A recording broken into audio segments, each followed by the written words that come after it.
Ngithanda lento yokuthi umuntu ikhona ivesi elithi uNkulunkulu wadinga umuntu ukuthi ame esikhaleni. Ngamanye amazwi ayikho into uNkulunkulu ayenzayo emhlabeni ngaphandle kokuauthorizewa umuntu. And leyo nto iyenza ukuthi aziprove ukuthi unguNkulunkulu uNkulunkulu weqiniso. Asinibingelele egameni likaJesu Kristu onibingelelayo ubheka inkosi wakwambatha. Sibuyile sikhona. Namhlanje sizobheka uJesu la ehleli esihlalweni sobukhosi, mhlawumbe ukunikhumbuza eyakamuva episode besibheka kakhulu amandla okuvuka kwakhe, sibheka kakhulu ukuhlanganyela enhluphekweni zakhe, sibheka kakhulu kumfuza uJesu ngokufa kwakhe. Namhlanje sizombheka esihlalweni sobukhosi, mhlawumbe ngaphambi kokuba sihambe kakhulu kumbheka kwethu esihlalweni sobukhosi, sizawuqala sibheke nje izinto nyana emva kokuba evukile. Bafundisi, emva kokuba evukile kunezinto azikhulumile phambi kokuba ekhuphuke ebuyela kuBaba. Ma esikhuluma lezi zinto aveza into yokuthi ke ekhaya likaBaba kunezindlu eziningi. Uma ngabe bekungenjalo bezositshela ukuthi uyosilungisela indawo, then bese veza into yokuthi la akaya khona uyathanda ukuthi nathi sibe khona.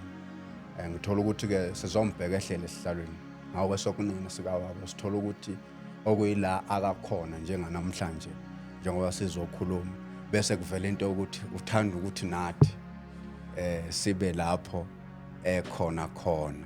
Mhlawumbe ukuyiqala nje ngingayiqala ngokuthi ngiyanibingelela, ngiyanamukela egameni likaJesu Kristu.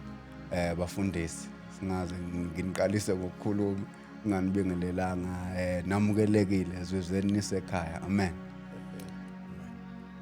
Ngicabanga ukuthi kusemsebenzini wethu ukugibela phezulu kwayo. Bafundisi, nangu uJesu esihlalweni sobukhosi.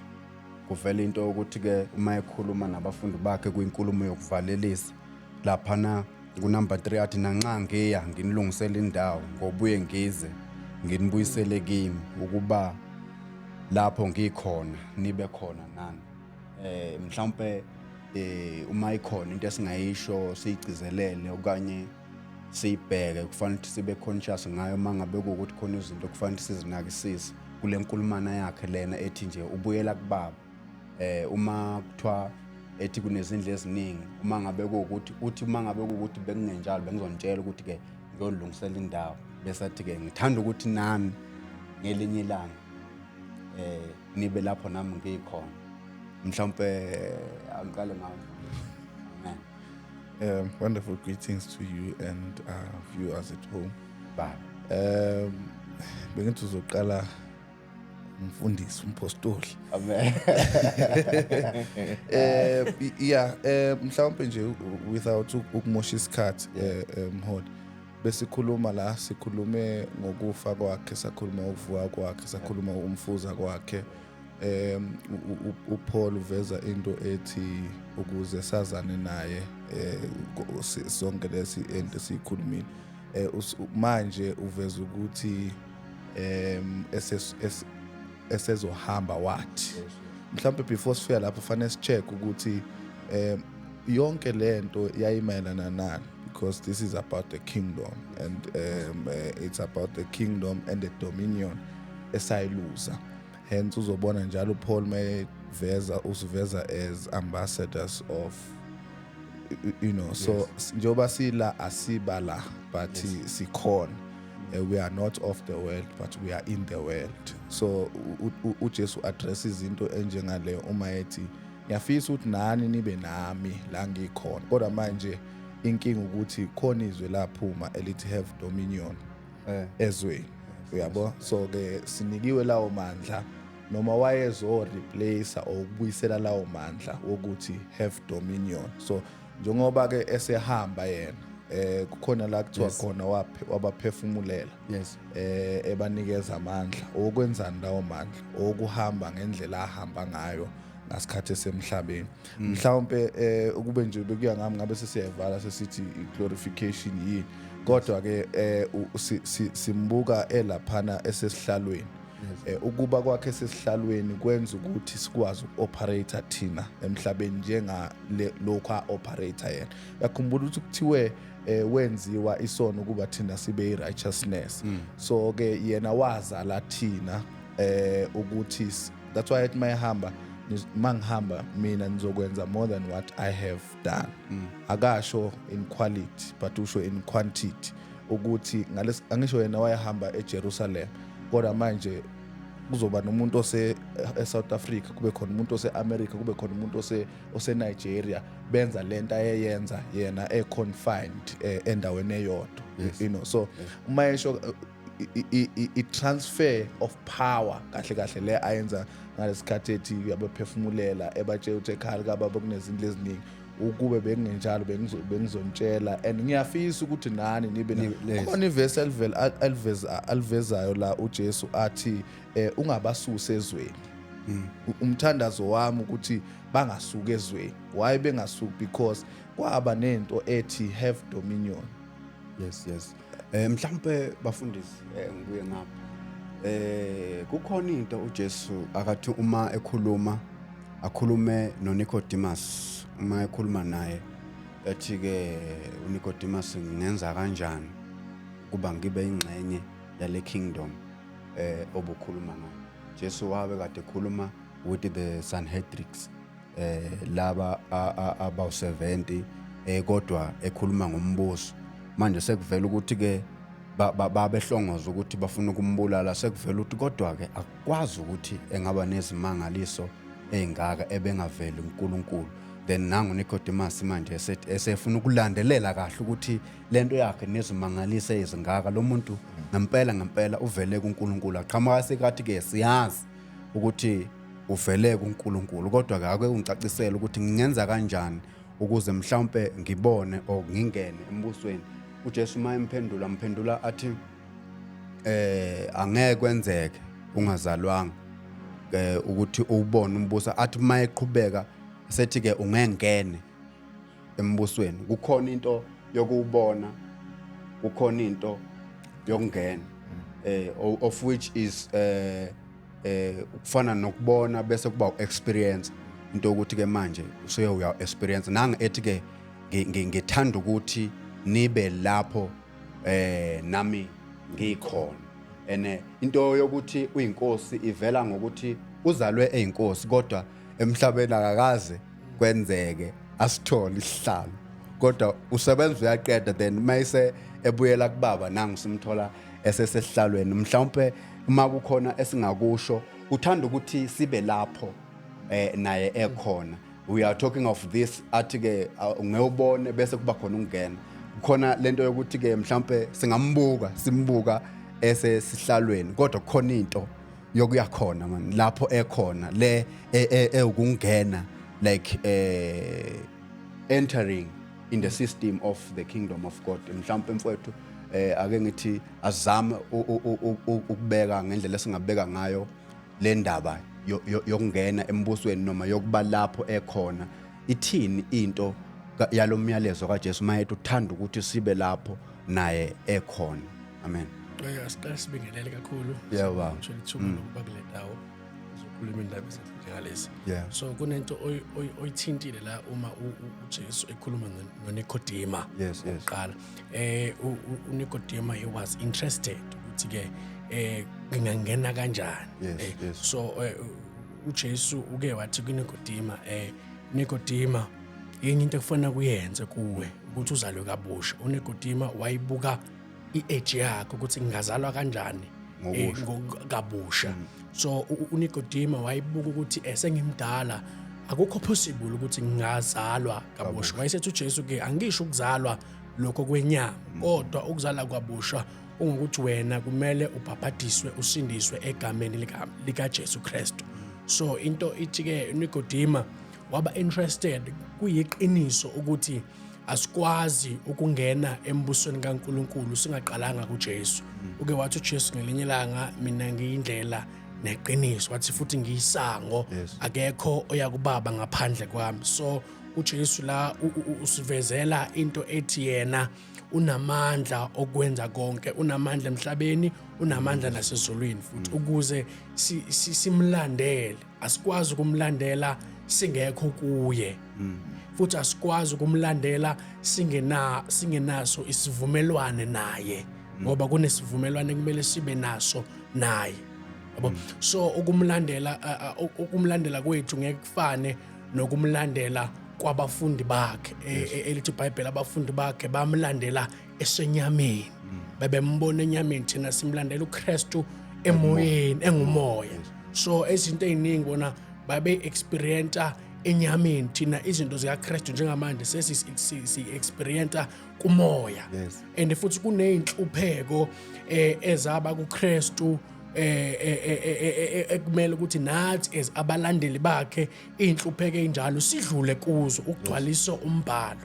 So la sibuka uKristu ke ehlele esihlalweni sobukhosi noNkulunkulu. Lithi iBhayibheli ke njengamanje in this moment uKristu uyasinxusela kuNkulunkulu as ehleli ngakwesobunene sakhe, yabo. So kukhona isikhathi futhi lapho khona uKristu engeke esasinxusela kuNkulunkulu, ezophenduka umuntu ose umehluleli kusi isihlalo sikaNkulunkulu.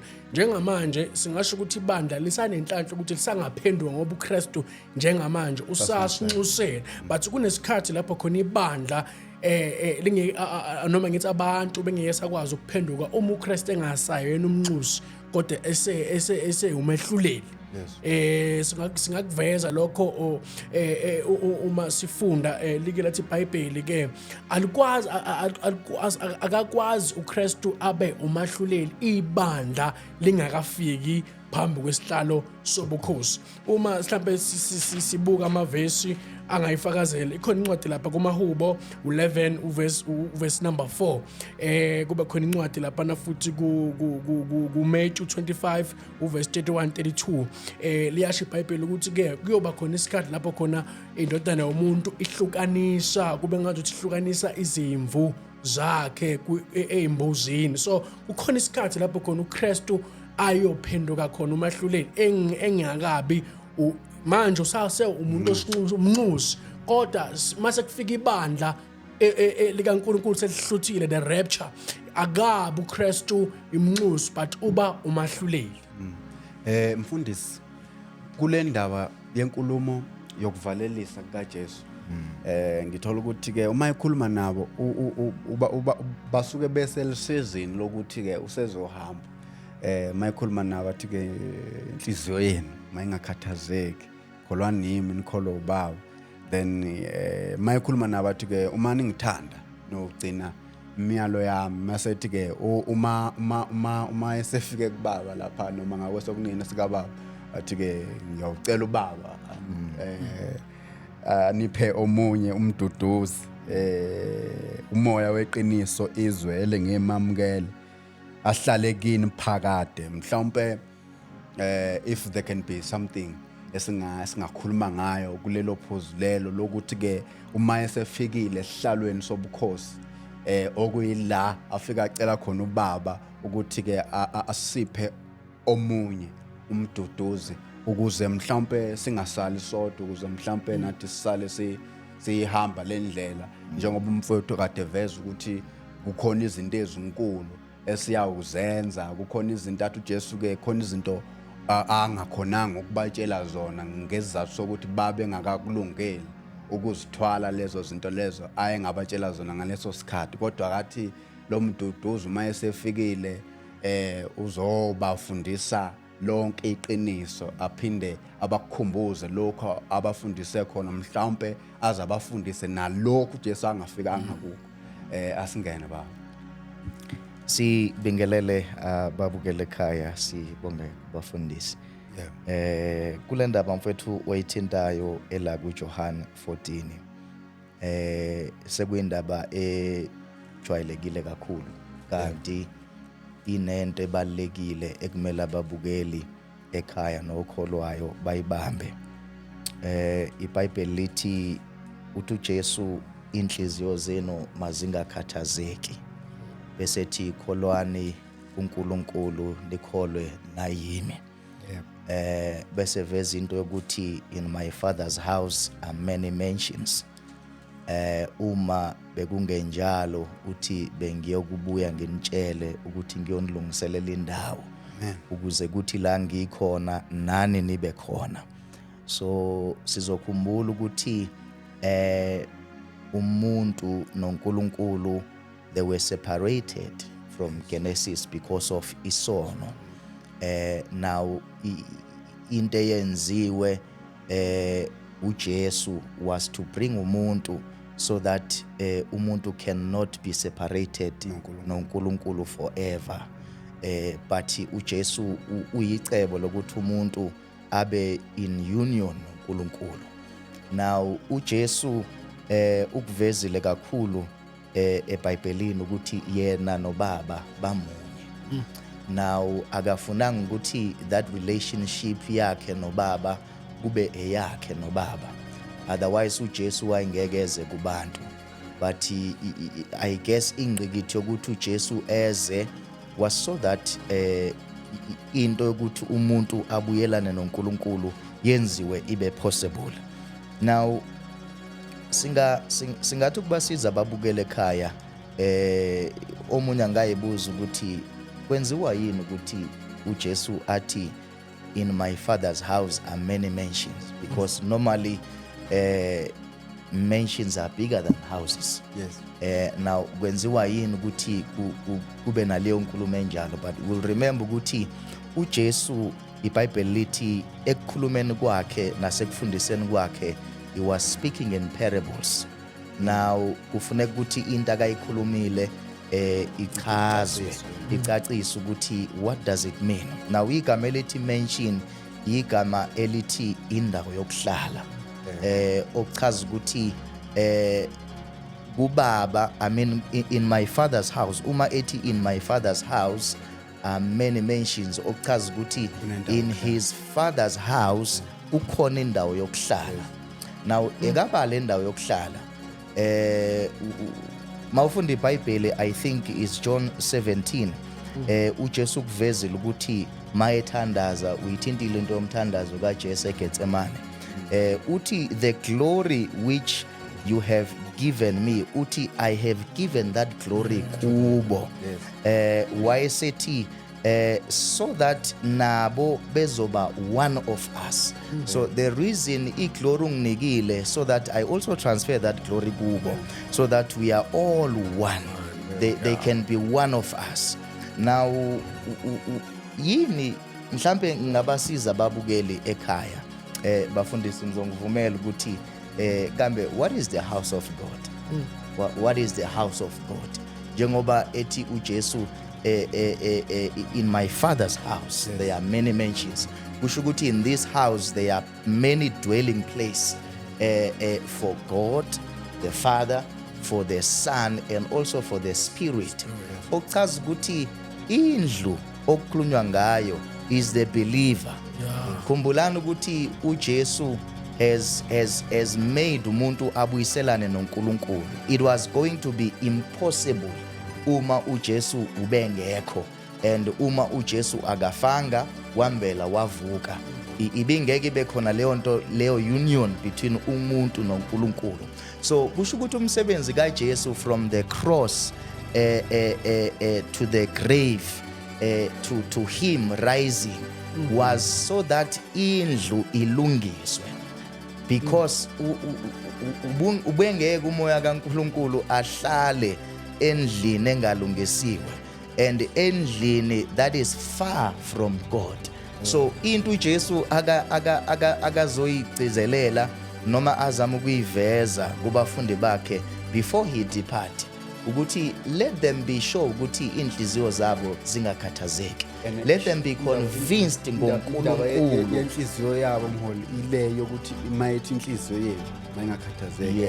I say you uthola uthi indlu is a believer. Then Yes. In my father's house there are many mansions. Yes. And one of the mansions maybe esingakhuluma ngayo inhliziyo whereby uNkulunkulu kufanele ukuthi athole indawo. Yes. Yokuhlala. Yes. No, you are correct, sir. Because kwakungeke kube possible ukuthi uNkulunkulu ahlale inside of the believer uma indlu bengalungiswanga. Yes. So the house needed to be cleaned, to be swept ukuthi ibe ready for ukuthi uNkulunkulu nendodana nomoya ongcwele bakwazi ukuhlala phakathi in the house. And ngizokuveza ukuthi iBhayibheli lithi uma uJesu efika ethempelini ngelinye ilanga efika ethempelini kudayiswa kwenziwa izinto eziningi, he got frustrated, and iBhayibheli lithi he drove them away. And I think he made a statement also ukuthi in my father's house, my father's house should be a house of prayer, not a house of ukudayisa nokuthi sihwebelane. So this house is the house kaNkulunkulu, and is a house of prayer. Uzuthi Paul mayebabuza uthi anazi yini ukuthi umzimba wenu uyithempeli likamoya ongcwele. So ngamanye amazwi umoya ongcwele ubengeke ahlale in the believer uma uJesu akayanga esiphambanweni, wambelwa, wavuka kwabafile to wipe away into yesono, because iBhayibheli lithi uJesu was the right sacrifice ukuthi umuntu i-conscious yakhe ilunge, so that umuntu abuyiselane noNkulunkulu. Uzuthi Paul, God was in Christ reconciling the world unto himself. So lento uNkulunkulu ayenza was his work ukubuyisa umuntu kuye, so that umuntu abe indawo that can engahlala uNkulunkulu. Angime lapho mfundisi. Baba Shabang, ngicabanga ukuthi asiqhubele phambili noma sihlabele phambili kuhle kwenalithi sifike kule ndawo la khona uJesu uma sibheka into yokuthi ke uNkulunkulu wamenza umuntu wahlukana noNkulunkulu ngenxa yesono. Ma kuthiwa munye umlamleli phakathi komuntu noNkulunkulu, kuthiwa umuntu uKristu Jesu. Mhlawumbe uma kuthiwa umuntu uKristu Jesu ilento ukuthi ke kufanele ukuthi ngobe umuntu 100% alanda umuntu abe la kuye, ngoba kuthiwa is 100% God, kufanele ukuthi alanda uNkulunkulu abe la kuye. Uma ngabe umuntu efuna ukuhlangana noNkulunkulu akaye kuKristu Jesu. Uma ngabe uNkulunkulu efuna ukuhlangana nomuntu uzomthola kuKristu. Mhlawumbe ukukhuluma leyo ndawana sihambe size sifike la khona sibheka lento ukuthi ke umuntu wayilahlekile, then uNkulunkulu kwamele ukuthi athumele uJesu phansi emhlabeni ngendlela amthumela ngayo. Then nangu uJesu simthola eseseduzane manje. Khumbula kuthiwa waye kuNkulunkulu enguNkulunkulu. Nangu manje sesimthola nangu ngakwesokunene sikaBaba. Mhlawumbe isho ukuthini leyo ngcenyana endabeni yokusondeza umuntu eduzane noNkulunkulu? Shan. Yeah. Siyam. Dile kakhulu. Ngiyajula baholi. Dile kakhulu baba. Ngizongenela nje nami nje ngesakhamuzi Nkosi. Ngithanda lento yokuthi umuntu ikhona ivesi elithi uNkulunkulu wadinga umuntu. Yes. Ukuthi ame esikhaleni. Yes. Ngamanye amazwi ayikho into uNkulunkulu ayenzayo emhlabeni ngaphandle kokuauthorize umuntu. And leyo nto iyenza ukuthi aziprove ukuthi uNkulunkulu uNkulunkulu weqiniso, because uNkulunkulu wathi let them have dominion emhlabeni, okusho ukuthi abantu abanamandla okwenza nokuvumela yonke into eyenzeka emhlabeni abantu. So ke nalo udinga ukuthi azoba umuntu ukuze ezi-operator emhlabeni. Mhlawumbe khona into ethi into ubaba uMagubane la yenkazimulo ethi uJesu udinga ukuthi atransfere the glory to us. Yes. And usiyayazi into ethi uJesu Adamu okugcina. Yes. So ke sifane sibone ukuthi njengoba lo restore the glory yayilahleke kuphi, yayilahleke inkazimulo. lapha ensimini kuthiwa uAdam wayehambela noEva bengenankinga ukuthi banqunywe kanjani. Kwase kufika uSathane, siyasazi sonke istory. uSathane akazange alwe nabo ngoba mhlawumbe bezwana noNkulunkulu, wabanga inkazimulo nabo. And wabakhohlisa wathi uNkulunkulu akafuni ukuthi nifane naye. That's why ethi ningadli laphana. Yabona laba bakhohlwa ngoba bethi bafuna ukufana naye kanti abazi ukuthi bafana naye.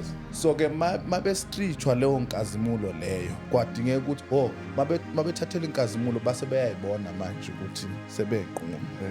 Labantu behamba beyinquma but ngenxa yenkazimulo bebengayiboni and bebengakwazi ukubona konke lokho.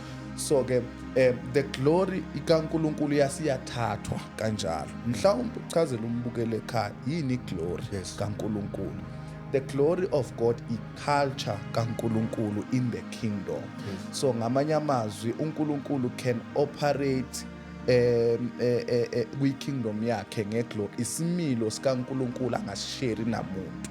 But because wamenza umuntu ukuthi abe uNkulunkulu, leso similo was transferred to umuntu. So uSathane ushawa into ethi ngingelosi ngiyacula ngenza yonke into la kodwa lento anginayo lenkazimulo angina ngihlezi ngiworshipa ngenza yonke into eduze kaNkulunkulu kodwa akanginikanga lento ayinike labantu. So inkinga la kwaba ukuthi uSathane ulwisa inkazimulo. That's why ke evela uJesu as uAdam wogcina uvela uthi Peter uPaul mayemveza lapha Colossians chapter 1 verse 27 uthi a Christ in you, the hope of glory, which ngoba uthi Peter yena uPaul, I mean lapha kumaRoma, I think Romans chapter 3 uthi for all of us have sinned and fallen short of the glory. That glory ilento eyayikhona ensimini esesingasenayo manje eyayikwazi ukuthi akwazi ukwehla uNkulunkulu azokhuluma noAdam. So ukuze kulungiswe that glory, the hope of that glory is Christ in us. That's why ezothi umholi ke manje la kithi anazini ukuthi imizimba yenu iyithempeli likaNkulunkulu. La etempelini likaNkulunkulu uthi umholi fanele kuhlala uNkulunkulu, kuhlala umoya, kuhlale indodana.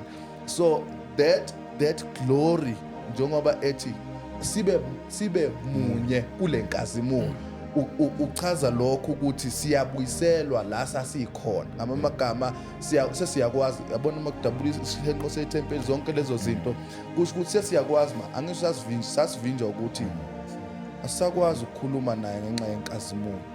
Ngamanye amazwi we have lost the culture of the kingdom and therefore asikwazi uku-access izinto of this kingdom.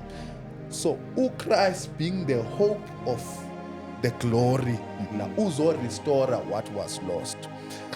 Now mawubheka la kwi-Hebrews mhlawumbe sesiya la ekutheni ukuthi wena uhleli ngakwesokunene. Hebrews chapter 1 verse 3 angazi noma ungangifundela yini kwelakho. Yebo ngifunda. Hebrews chapter 1 verse 3 amanye ama-version ayiveza kamnandi lesilungu. Gibela phezu kwayo lapho siqede. Hebrews chapter 1 verse 3 yona ethi ingukubengezela kwenkazimulo yakhe ifuze yena uqobo iphasa konke ngezwi lamandla ayo isiyenzile ukuhlanzwa kwezono yahlala ngakwesokunene somkhulu kweliphezulu. Lakini it says the sun radiates God's own glory. La futhi kule chapter uzothola into ethi he is the expression of God's image. So leyo nto leyo needs to be transferred to us ngoba sizobuyiselwa la sasikhona. So ke uChrist mayela emhlabeni wayengeka akwazi ukuthi asenze sibe njengaye because umoya ongcwele wawukuye wonke. And ukuze umoya ongcwele ehle eze kithi kudinga ukuthi yena akhuphuke. Useze uthi lapha kuJohn kuyanilungela ukuthi ngihambe ngoba why ngene imthole mangila ngoba ukimi wonke and mawuchecka vele akukho la kuvela khona umunye umoya ekhuluma elsewhere uJesu ekhona because waye kuye wonke. So ke la njengoba kuthiwa he radiates the glory of God, lo muntu uzothiwa he is the hope futhi of glory. Lo muntu uzobuyisela lento esathathelwa yona. And now njengoba ehleli lapha akahlalelanga ukuthi siyohlala, but uhlalela ukuthi angisho yena mayehamba la emhlabeni wa glorify uNkulunkulu ngokuphila iculture kaNkulunkulu emhlabeni. So thina masihamba la emhlabeni si glorify yena ngokuphila iculture yakhe la emhlabeni. That's why ezothi umoya ongcwele ozomglorify yena ngoba umoya ongcwele uzobefakaza ngabantu abashiye emhlabeni ukuthi bahambile impela njenganawo. So uhlele esihlalweni ulinde nje ukuthi hayi ukuthi silinde ukuthi yena afane nathi, but ulinde ukuthi thina sifane naye. Ungaqhubeki khona into engiyithanda ngiyaxolisa. Khona into engiyithandile uma uthi kwadingeka umuntu ukuthi azobuyisa umuntu. Khona into engiyithandile lapha iBhayibheli likuvezile ukuthi ke kwahlalwa isigungu sasezulwini ukubona ukuthi umonakalo emhlabeni usungakanani. Ngoba kuyiqiniso uma lithi iBhayibheli uNkulunkulu walithanda izwe. Khona into ekuyavezwa ivesi ethi kangaka. Ukangaka usivezela ukuthi ke waletha indodana yakhe. Ngaphambi kokuba kube indodana yakhe uNkulunkulu kwehla uKristu ewumoya afike abe iflesh esiswini sikaMaria lapho ephenduka uJesu khona ngoba bekufanele kube khona umuntu ozorepresenta umuntu ezulwini ngoba uNkulunkulu waletha umoya mhlasimpe lento ngaba ifakazeleki kahle kodwa kwadingeka ukuthi kwehle umuntu uma umuntu ehla uvela kuMaria ewuJesu Kristu esesenyameni ukuzolanda umuntu kuNkulunkulu ngoba ngithanda mthiyama uthi ke uma kuxabana umuntu noNkulunkulu ubani umxazululo noJesu Kristu akekho kodwa makuxabana umuntu nomuntu uKristu Jesu ungumxazululo kodwa makuxabana umuntu noKristu Jesu akekho umxazululo. So ngamanye amazwi umuntu oxabene noKristu Jesu singasho ukuthi ungumuntu ofile ngoba akukho ukubuyisana phakathi kukaJesu naye noNkulunkulu. Yes, ngiyazwakala.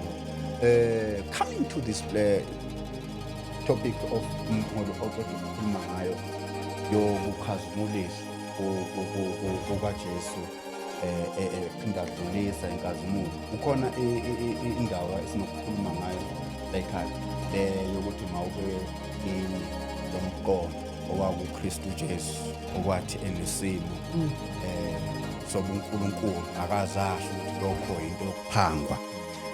Lithi iBhayibheli esihlokweni saleyo ndaba ukulandela uKristu ekuthotshisweni nasekuphakanyisweni kwakhe. Likhuluma ngalokho uma sikhulume kungazathi semlandela ekuthotshisweni kwakhe. Kanti iBhayibheli uma liqhubeka lithi ke ngalokho ukuzithoba kwakhe kuze kube sekufeni uNkulunkulu wamnikeza igama elingaphezulu kwamagama onke wamphakamisa. And lento yokumphakamisa yile yokuthi abuyele kuBaba la evele khona ahlale ngawesokunene. Lithi iBhayibheli wamnikeza igama elingaphezulu kwamagama onke. Why emnikeza igama elingaphezulu kwamagama onke? Kuvela ukuthi ke ukuze onke amadoda abangaphansi komhlaba awethu lapha emhlabeni namadolo alabo abasemkhathini aguqa avume ukuthi uKristu uyinkosi. Bese liveza iBhayibheli ngiyakuthanda lento lithi kube inkazimulo uNkulunkulu uyise. Uyabona nje uma amadolo eguqa nezilimi zonke zivuma ukuthi uKristu uyinkosi kuthiwa ke kube inkazimulo uNkulunkulu uyise. Mhlawumbe emfowakhalala asingene mhlawumbe uma kunengxenyana esingazama nje ukuthi sikhulume ngayo kule ndabana yokumlandela ekuthotshisweni kwakhe nasekuphakanyisweni kwakhe. Nangu simbheka ebuyela kubaba eze eyohlala esihlalweni and lento yokuhlala esihlalweni iyangilimaza ngoba lento yokuhlala esihlalweni njalo makubekwa inkosi makubekwa nje inkosi isuke iyobekwa ngoba iyobekwa esihlalweni kuthiwa ke uNkulunkulu wamphakamisa wayesemnikeza igama elingaphezulu kwamagama uma esephakeme ukuze thina siguqe sivuma ukuthi uyinkosi uma sike savuma ukuthi inkosi kuNkulunkulu uyise kuba inkazimulo mhlawumbe uma kukhona singakhuluma ngakho lapho Mthiya uthinta into ebucayi kakhulu ngoba ekuphakanyisweni kwakho uKristu Jesu ukuthi uyinkosi kufanele qala simlande ekuzaleni kwakhe understandwe ukuzalwa kwakhe qala nokuthi wazalelwani uzalwa kanjani ukuze kusuzokwazi ukuthi simbambe eyinkosi ngoba once saluza ukumbamba ekuzaleni kwakhe angeke simbambe eseyinkosi yabo so ekuzaleni kwakhe kuyavela futhi ukuthi impela akaze kwaba khona into enjengale ukuthi uMaria akhulelwe engadlulanga kuma sexual immoralities ngesikhathini samanje kodwa sizwa ingelosi ikhuluma noJosepha ithi Josepha ungamshiyi umkakho ngoba lokhu akumithi akukhulelwe ungumoya number 1 kwenzeka isimanga ekuzaleni kwakho ukuthi ke kanjani owesifazane akhulelwe engahlangananga nowesilisa so ngamanye amayezinye zeyimangaliso zokuqala lezo ekufanele abantu bekholwe yizo ukuthi impela uJesu lona awuyinkosi engakafi bazalwane engakafi fanele sikole ukuthi ukufika kwakhe wafika vele nje efumene ubukhosi ephelelisekisile enkazimulweni kaNkuluNkulu ngoba ukuzala kwakhe kwahluka kunokwabanye so uma ke esezaliwe lithi iBhayibheli ke esezaliwe kunjalo kwasekuzwakala ezelwe mfethu Mthiya ukuthi kuzelwe inkosi uzalwe inkosi ena one day bazalwane lithi iBhayibheli ke uHerodi wathuma amasotsha akhe ukuthi ke sengizwile ukuthi khona ozelwe eyinkosi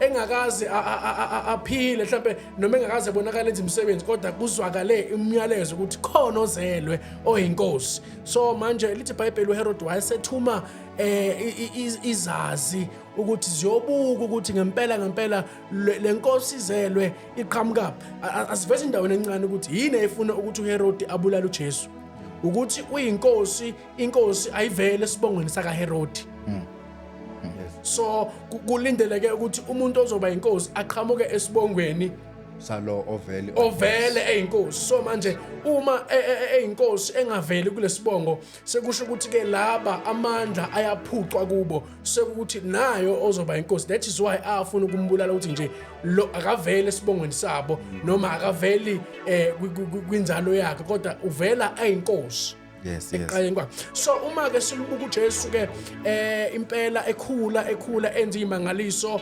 ezingakaze zibe khona size siyombuka laphana sithola inhlupheko zakhe elithi iBhayibheli lapha mawufunda uPeter chapter 2 sibuka uverse 21 to 25 eziveza inhlupheko zakhe uKristu ukuthi impela yena bekufanele adlule enhluphekweni bazalwane inhlupheko zakhe ayithinta umoya ngingasho ngathi azithinta umoya kodwa inhlupheko zenyama uqinisekisa ukuthi he was 100% God and he was 100% human ngoba kunenhlupheko ezithinta inyama yakhe kube khona inhlupheko ezithinta umoya wakhe so udlula kulezo zinto lezo ukuze kupheleliswe noma kuqinisekisa indaba yokuthi impela uyinkosi namaJuda esembambile eMthiya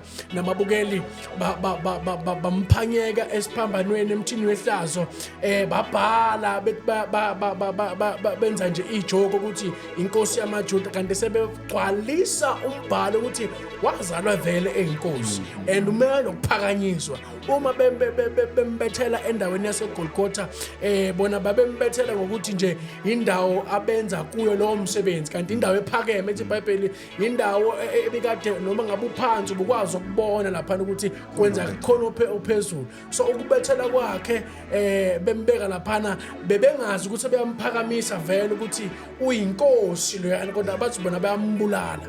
Hey Nkosi Jesu. Mhlawumbe mfundisi Magubane ukhona la khona uPaul khuluma kwabaseKorinte khuluma ngokuvuswa kwabafile. Uma ekhuluma nabo ngokuvuswa kwabafile athi kukhona ukuvuswa kwabafileyo. Uma ekhuluma ngakho ungazathi bona babe ngabantu abangayikholwa ukuthi ikhona into yokuvuka kwabafile. Uma ekhuluma nabo kukhona la akhuluma khona nabo athi uma kungekho uvuswa kwabafileyo ukushumayela kwethu kuyize. Athi uma ekhuluma nabo aqhubeka kukhona into engifuna singene kuyo le ethi ke uma esebachazela athi ke uma kukhona umzimba wenyama nokamoya ukhona athi lena nje ethi ke kuhlwanyela kunokubola kuvuswa kunenkazimulo.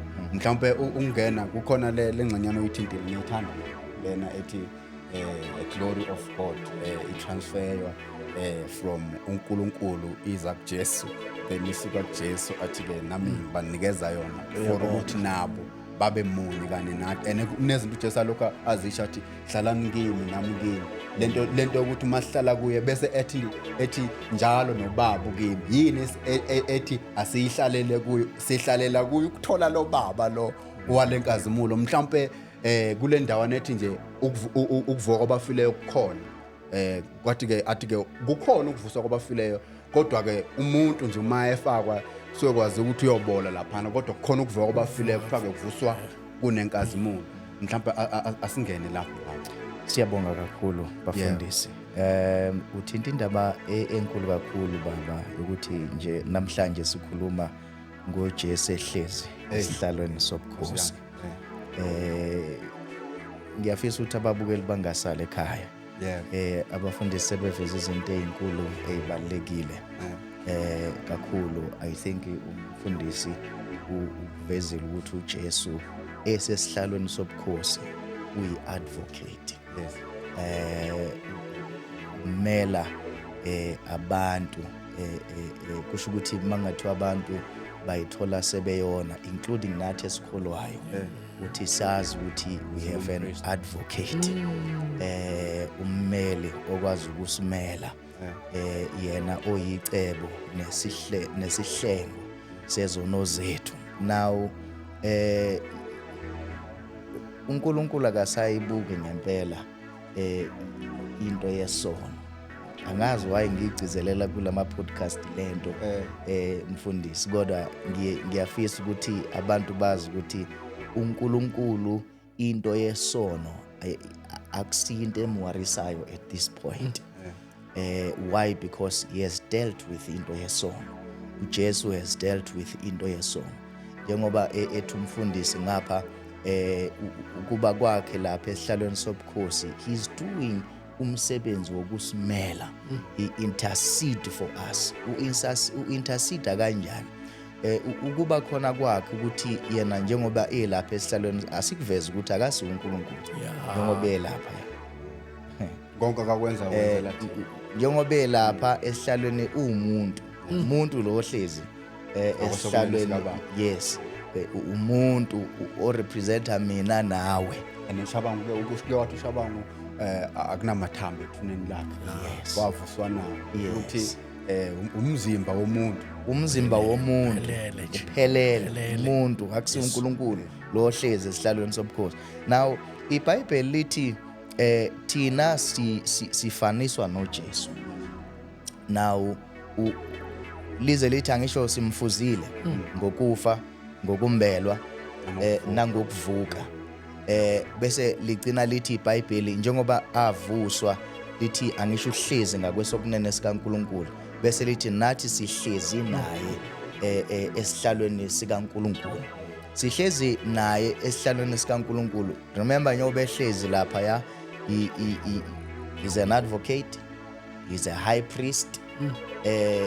Uchaza ukuthi ayikho into engasihlula thina because there is a priest working for us. Uzwelana naye. Kusho ayikho into engasihlula. How can we fail uma kunompristi omkhulu ethempelini osimele is interceding, making sure ukuthi izinto ziyenzeka for thina. Now the kind of life he is living, that is the same life we are living. He reigns njengoba ehlezi esihlalweni sobukhosi, ohlezi esihlalweni sobukhosi obusayo, sihlezi naye, sibusa naye. Now umfowethu ke wayiveza into ukuthi we have dominion. Mhlawumbe kubacacisela babukele ekhaya, we have dominion over sin.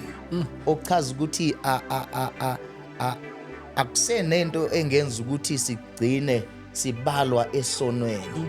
Why? Because we have dominion over sin.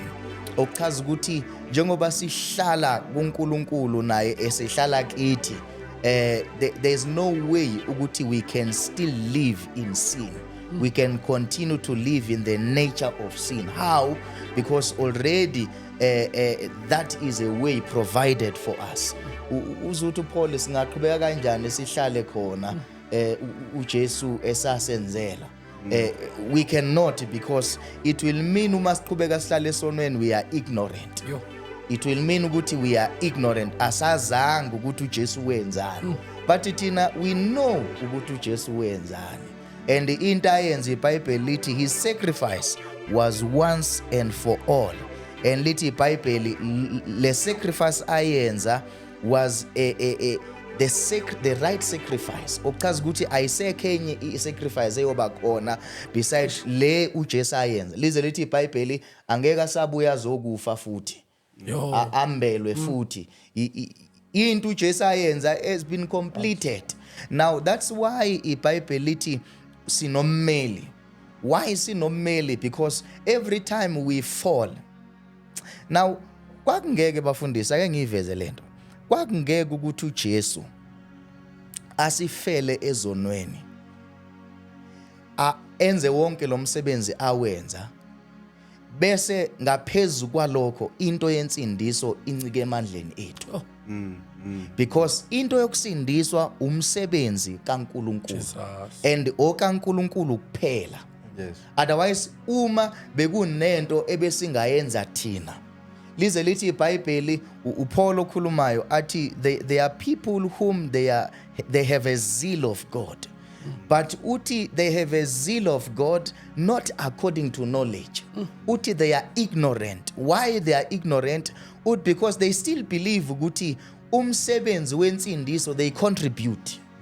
They contribute emsebenzini wokusindisa. No, there's nothing we can add, there's nothing we can subtract. Bazalwane emakhaya, this is the new move of the Holy Spirit. Sibheka uJesu ehleli esihlalweni sobukhosi, sizovuma kube inkazimulo kuNkulunkulu ukuthi uKristu Jesu uyinkosi. Thina singamadolo awabalawo abasemhlabeni sivuma ukuthi uJesu Kristu uyinkosi. Nangu uJesu ehleli esihlalweni sobukhosi, uhlalele wena ekhaya ngoba engakwesokunene sika baba, impilo yakho ifihlwe kanye nawe. Ufuna kwaphezulu lapho ekhona yena. We are the new move of the Holy Spirit. Please subscribe on our YouTube channel.